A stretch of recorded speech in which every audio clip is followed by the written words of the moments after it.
चले हैं पूरे बिहार के विभिन्न जिलों में कार्यकर्ता सम्मेलन के बाबत एक क्रॉस कास्ट लाइन सभी जात धर्म के लोगों का सहयोग समर्थन दिख रहा है। पार्टी का गठन करते हुए हमने जो कहा था कि किसी भी परिस्थिति में जंगल राज 2 की वापसी हम बिहार में नहीं होने देंगे। इस बात को लोगों ने बेहद पसंद किया। लोगों के चेहरा को देखकर ऐसा लगता है कि जैसे लोगों के मन की बात हमने कही हो, और इसलिए लोगों का समर्थन भी दिख रहा है। नीतीश कुमार जी से भी पहले लोग यही अपेक्षा करते थे और नीतीश जी उसके अनुकूल चल भी रहे थे, सरकार भी चला रहे थे। लेकिन अपनी राजनीति के अंतिम समय में नीतीश जी ने ऐसा निर्णय लिया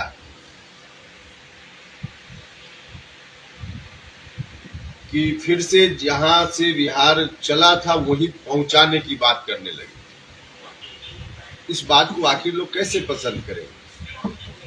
और इसका नतीजा है कि नीतीश कुमार जी की राजनीति तो पूरे तौर पे अब समाप्ति के कगार पर है। उनकी पार्टी आगे नहीं सर्वाइव करने वाली है, क्योंकि उनकी पार्टी का भी यही प्राण था। कुशासन से बिहार को बाहर उन्होंने लाया, उस यहाँ से बिहार को आगे बढ़ाना उनका भी मकसद था। लेकिन फिर से उन्हीं हाथों में सौंपने की बात नीतीश जी ने बिहार को कर दी, जिन हाथों ने बिहार को हर तरह से बर्बाद कर दिया था। आतंक का माहौल उस वक्त जो था, विकासहीनता का दौर था, हर तरह से तबाही का मंजर चौतरफा दिख रहा था। उस स्थिति से बाहर लाने के मकसद से ही बिहार के लोगों ने नीतीश जी पर भरोसा किया। उन्होंने किया भी जितना वक्त मिला, लेकिन अंत में आकर फिर से वही बिहार को सौंपने की बात जब नीतीश जी करने लगे तो स्वाभाविक है अब उनके साथ इनके इस डिसीजन के बाद कोई नहीं रहने वाला है। तो क्या लगता है कि विकल्प के रूप में अब इसलिए हम इस जिला के लोगों से भी आग्रह अपील करते हैं आपके माध्यम से कि सब लोग मिलकर हमारा साथ दे, सहयोग करें। हम लोगों का जो संकल्प है कि बिहार को हम नहीं जाने देंगे फिर 2005 के पहले वाली स्थिति में, हम इस जिला के लोगों को भी भरोसा दिलाते हैं कि अन्य सहयोगियों के साथ मिलकर हम बिहार को बचा लेंगे। यही मकसद हमारा है। जदयू के विकल्प रूप में माना जाएगा क्या आपके दल को? देखिए, स्वाभाविक रूप से जदयू का जो मकसद था और समाज में जो लोग जदयू के कारण राहत महसूस करते थे, अब जदयू के नहीं रहने की स्थिति में एक कोई पार्टी उनके लिए जरूरी थी, उसी का स्थान राष्ट्रीय लोक जनता दल ले रहा है। तो इस रूप में आप ठीक बोल रहे हैं, आप मान सकते हैं। नीतीश जी का तो दावा अभी भी है, आप लोग कह रहे हैं कि पार्ट 2 जंगल राज आ गया है, लेकिन उनका दावा है कि अन्य राज्यों से बिहार का अभी भी स्थिति विधि व्यवस्था क्राइम में कम है। अन्य राज्यों से और अन्य देशों से तुलना करने के लिए नीतीश जी को नहीं बिहार के लोगों ने आशीर्वाद दिया। बिहार के लोगों ने आशीर्वाद दिया कि यहाँ की व्यवस्था ठीक ठाक, और पहले ठीक ठाक उन्होंने किया भी, इस बात का श्रेय हम उनको देते हैं। लेकिन जब से इस बार महागठबंधन में गए और महागठबंधन में जाने के बाद जो उन्होंने कहा कि आरजेडी के हाथ में बिहार को फिर हम सौंपेंगे, यह डिसीजन जब उन्होंने सुना दिया, तब से आप लोग देख भी रहे किस रूप में पूरे बिहार में लॉ एंड ऑर्डर नाम की कोई चीज नहीं। हर जगह लूट, हत्या, महिलाओं के साथ, खासकर छोटी बच्चियों के साथ बलात्कार की जितनी घटनाएं हो रही है, दरोगा की हत्या, पत्रकार की हत्या, बिल्कुल हर तरफ आप जहां भी देखिए, समाज का कोई भी वर्ग आज राहत नहीं महसूस कर रहा। तो यही स्थिति पहले थी, जिस स्थिति से बाहर लाने के लिए नीतीश जी को लोगों ने दिया, और आज उसी स्थिति में लौटने लगा है बिहार। तो नीतीश जी अब से लोगों की यह अपेक्षा थी दूसरे राज्यों से तुलना करके कुछ आंकड़ा दिखा दे, इससे थोड़े लोगों को राहत मिलने वाली है। चारा घोटाले की आज सुनवाई, आज चारा घोटाले पर जमानत रद्द करने के लिए आज सुनवाई होना है और महागठबंधन का कहना है कि एनडीए के लोग या प्रधानमंत्री के इशारे पर सीबीआई ईडी काम कर रही है। देखिए, सीबीआई ईडी खास करके चारा घोटाला के मामला में अगर कोई आदमी इस तरह की बात करता है, शुरुआत कहां से हुई? चारा घोटाला में कोर्ट आया, सीबीआई आया। सीबीआई कैसे आ गया? लालू जी की सरकार थी उस समय। लालू जी की सरकार तो कभी नहीं चाहती थी कि सीबीआई से जांच हो। कोर्ट ने कहा। कोर्ट ने क्यों कहा? कौन लोग थे जो लोग कोर्ट गए? आज जो लालू जी के सिपा सलार बैठे हुए हैं अगल बगल, माननीय ललन सिंह जी, शिवानंद तिवारी जी इत्यादि, इन लोगों ने मिलकर कोर्ट में जाकर आग्रह किया, तब सीबीआई की जांच हुई थी। तो आज एक आध घटना को देखकर लोग राजनीतिक व्याख्या कर रहे हैं, लेकिन लालू जी को इस स्थिति में पहुंचाने के लिए कोई अगर जिम्मेवार है सबसे ज्यादा कानूनी रूप से, तो ललन सिंह जी जिम्मेवार है, शिवानंद तिवारी जी जिम्मेवार है। यही लोग कोर्ट गए थे। तो कोर्ट में जब एक बार गए, उसकी प्रक्रिया तो चलेगी जो आज चल रही है। उसके हिसाब से सीबीआई ईडी इत्यादि जो कुछ भी कर रहा है, इसकी नींव तो उसी समय डाली और इन्हीं लोगों ने डाली जो लोग आज लालू जी के आगे पीछे घूम रहे हैं। शिक्षक भर्ती पर सर अन्य पार्टी के लोग भी ईडी सीबीआई के दुरुपयोग की बात करते हैं, क्या आप इससे सहमत हैं? देखिए, अब हमेशा से रहा है, जो प्रभावित होता है इस तरह की बात करता है। और आज नहीं, जब पहले वाली सरकार भी थी उस वक्त भी जो प्रभावित होता था वो करता था इस तरह की बात। शिक्षक भर्ती बिहार में हो रहा है, कई तरह की बात और प्रतिवाद भी हो रही है, आपकी क्या राय है? देखिए, शिक्षक भर्ती जिस तरीके से हो रही थी, इसके जिम्मेवार नीतीश जी ही हैं। नीतीश जी की सरकार बनी और बनते ही उन्होंने कहा, तत्कालीन शिक्षा मंत्री, अगर याद हो आप लोगों को, तो उन्होंने कहा कि डिग्री लाओ और नौकरी पाओ। यह जो पॉलिसी सरकार की उस वक्त हुई, जिसका इतना नुकसान हुआ, क्वालिटी स्कूल से बिल्कुल समाप्त हो गई, बच्चों की पढ़ाई बिल्कुल ठप हो गई, तो इसके पीछे सरकार की यही पॉलिसी थी। और हम लोग तो लगातार शिक्षा सुधार के नाम पर जब हम आंदोलन चला रहे थे, तो हमारी प्रमुख मांगों में यह मांग थी कि शिक्षकों की बहाली की जो प्रक्रिया सरकार ने अपनाई है उसमें परिवर्तन करे और बीपीएससी अथवा इस तरह का कोई दूसरा आयोग बनाकर उससे शिक्षकों की भर्ती हो। तो अभी सही हो रहा है? पूरी बात करने दीजिए, पूरी बात बताने।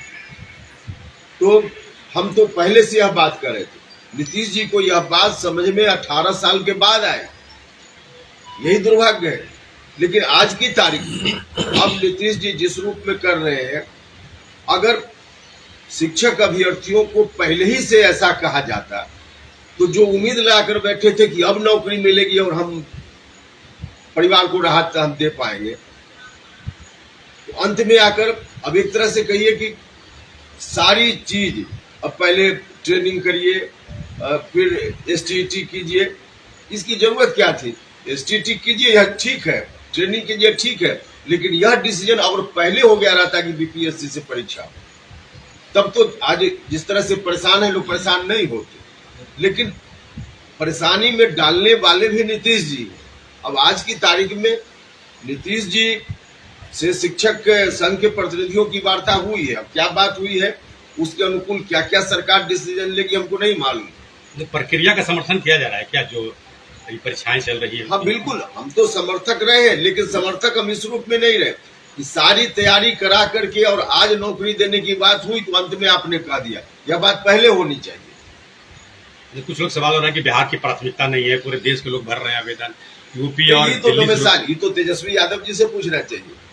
चुनाव के समय कहते थे कि हम ऐसा नियम बनाएंगे कि 90% बिहार के नौजवानों को रोजगार मिलेगा, हम उसके लिए रिजर्वेशन करेंगे।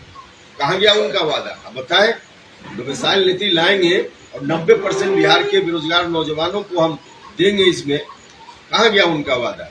आज उन्हीं की सरकार, जो पहले से कुछ मिल भी रहा था उसको भी समाप्त करके ओपन फॉर ऑल इन लोगों ने कर दिया है। इसका जवाब तो उनको देना चाहिए। राज्यपाल और सरकार में टकराहट है, राज्यपाल और सरकार में टकराहट हो रही है, तो क्या लगता है बिहार के लिए ठीक है क्या? बिल्कुल ठीक नहीं है। देखिए, टकराहट वर्ड ही कहीं के लिए ठीक नहीं। परिवार का टकराहट हो, सरकार का टकराहट हो, कहीं टकराहट तो ठीक नहीं है। लेकिन है तो हम लोग भी देख ही रहे हैं। सर, चंद्रयान की सफलता पर लगातार पूरा देश खुशी मना रहा है, लेकिन सीएम अनुयोग्यता जाहिर कर रहा है। अब देखिए, कुछ व्यक्तिगत बात है जिसका बहुत विश्लेषण करना राजनीतिक रूप से मुनासिब नहीं है। माननीय मुख्यमंत्री जी की इस दशा को देखकर हमको दया आती है उनके ऊपर। सच में आज जिस रूप में कभी कभी मुझको लगता है कि रात में सोचते होंगे कि हमने क्या कर लिया, तो उस सोच का असर उनके मन मस्तिष्क पर पड़ता होगा, क्योंकि आज की तारीख में कोई रास्ता ही राजनीतिक रूप से उनके सामने नहीं बच गया है। जो नीतीश कुमार कुछ भी डिसीजन लेते थे तो बिहार के लोग मान लेते थे। आज बिहार के लोग उनके डिसीजन के साथ नहीं है। तो यह जो घबराहट की स्थिति है, इसमें चंद्रयान को भी नीतीश जी भूल जा रहे हैं। यह दुर्भाग्य की बात है, दुख की बात है। पूरा देश आज दुनिया में देश का डंका चल रहा है, और इसमें एक स्टेट के मुख्यमंत्री जी इस बात को भूल जाए, उस पर उनका ध्यान ही नहीं हो, ये बहुत दुर्भाग्य की बात है। लेकिन हम कोई राजनीतिक आरोप उनके ऊपर नहीं लगा रहे। उनकी स्थिति को देखकर हमारे मन में वाकई दया का भाव आता है। पार्टी के अंदर हरिवंश राय चलिए। हाँ सर, एनडीए गठबंधन में आप अपने आप को कहाँ पा रहे हैं? एनडीए गठबंधन में अब हम हैं, हमारी पार्टी एनडीए गठबंधन का हिस्सा है। क्या लगता है कि कितने सीट पर? नहीं, उसका तो जब अंतिम रूप से तय करेंगे हम लोग तब बता पाएंगे, अभी तय नहीं। अपराध को लेकर के सर क्या कहेंगे? अपराध को लेकर तो कह ही रहे हैं कि सब फेल है। निर्भया जैसा कांड अपने बिहार में भी बिल्कुल, हाँ, कल की घटना ठीक बता रहे। देखिए, रोज घटना हो रही है, और हमने कहा ना कि छोटी बच्चियों के साथ वही आप जो बता रहे हैं, गाड़ी में गैंग रेप हुआ, तो रोज हो रहा है।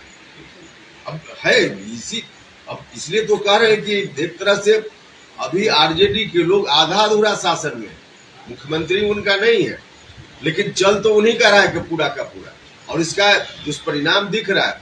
अपराधियों के मन में अब भाव जब जाएगा कि हम कुछ भी करेंगे और हमारा पुलिस कुछ नहीं बिगाड़ पाएगी, तो यही स्थिति बनेगी जो बन रही है। और इन्हीं कारणों से आरजेडी का पुराना शासन बदनाम हुआ था, और उसी रास्ते पर फिर से ही लोग हैं। इसलिए तो बिहार को बचाने की जरूरत है। डीएसपी छाता पकड़ते हैं लालू जी के समय तो पिकदान में उठाते थे अधिकारी, तो फिर अब समझ ही रहे कि देखिए, तो सुधार है। आप कुछ भी आरजेडी के लोग बोल दे, भाषण दे दे, उनमें सुधार नहीं संभव। उन लोगों ने ऐसी घटना की है जिससे प्रमाणित है कि कुछ भी भाषण दे ले, उनमें सुधार नाम की कोई चीज नहीं। वो कभी कभी बोलेंगे कि हम बदल गए हैं, लेकिन ये लोग बदलने वाले नहीं है। रोज इस तरह की बात सामने आ रही है। हरिवंश जी को इस बार नहीं लिया गया है कार्य समिति में। हरिवंश जी अब नीतीश कुमार जी के लाइन पर है नहीं, तो लगता है बीजेपी ज्यादा करीब हो गए। अब क्या करीब है कि नहीं मुझको नहीं मालूम, लेकिन नीतीश जी के लाइन पर नहीं, इतनी जानकारी है मुझको।